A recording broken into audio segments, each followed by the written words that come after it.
التائبون العابدون الحامدون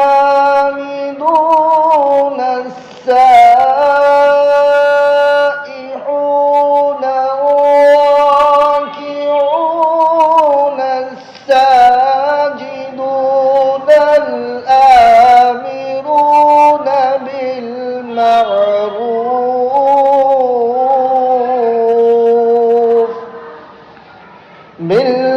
بالمعروف والناهون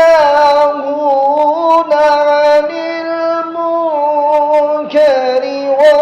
والحافظون لحدود